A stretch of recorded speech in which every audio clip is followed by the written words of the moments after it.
The project is about multimodal sign language recognition. What it means is that folks who use American Sign Language, folks who are deaf and hard of hearing, the idea is to take computers and sensors to recognize the American Sign Language and convert it to text or speech. There's a lot of work that's been done in this area, translating ASL, and a lot of them don't perform well. So we're looking at each study and figuring out what they didn't do, what they did do, and just combining all those ideas together to make a state-of-the-art model. We use different devices to detect the people when they're doing sign language, and our team is focused on use a wireless sensor put anywhere in this room, and we can detect how each object moving when they're signing. When your body moves, the parts from your body is gonna reflect it, and then it's gonna be captured by the sensor. And I'm working on the team that is using an inertial measurement device, and it is, think like a Fitbit, you bracelet on your wrist. Right now for testing, we're using we're putting my phone on our wrist, and we're using the measurements from that device to then record data on which directions the hands move, how fast it's moving.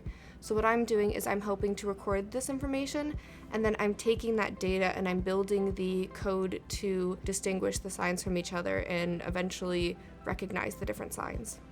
I'm currently on the camera team, and we're working on designing algorithms that can look at a specific video, convert that to a series of images, and then interpret each image and convert that to text. The part of the project that I'm working on is the ASL interface part. So me as the ASL interface, I help with the sign language aspect, of course. So I do the data collection, for example. So I help gather data for, for example, maybe we need videos on certain signs so that the system can understand it. So I'll record videos with me signing certain signs to try to see if we can get to work. I also help with other types of things, like maybe we'll use a sensor, and I help get data with that.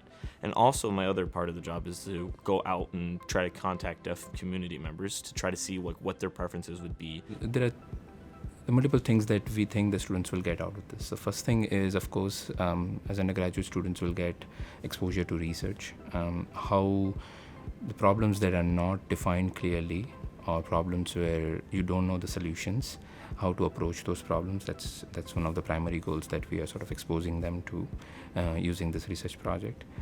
Second, the students are working on in teams where the different students are from different disciplines, for them to understand that how research can have direct impact on people's life, and how what they do in the lab can really be helpful to these people, and how research can sort of affect the society in general.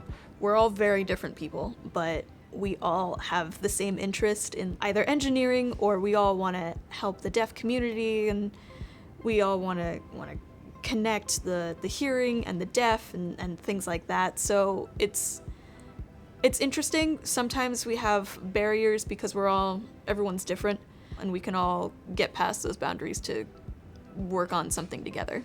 There are students working on this project that I would not have encountered had I not been a part of the team. And I think that that's a really invaluable experience, not only to a student, but as a part of the research experience as a whole, where you're learning how to collaborate and work with different students, how they work, they're learning how you work, and at the end of the day, you're achieving your goals. It's very self-fulfilling to know that you're working towards something so much bigger than yourself, to know that this research is going to go out and to help the world, to make it easier for people to communicate. It could be meaningful for people that have these disabilities and that need it the most. So I think the research that we're doing right now is very impactful, and for that, even though it's a challenging process, it gets me up every day in the morning.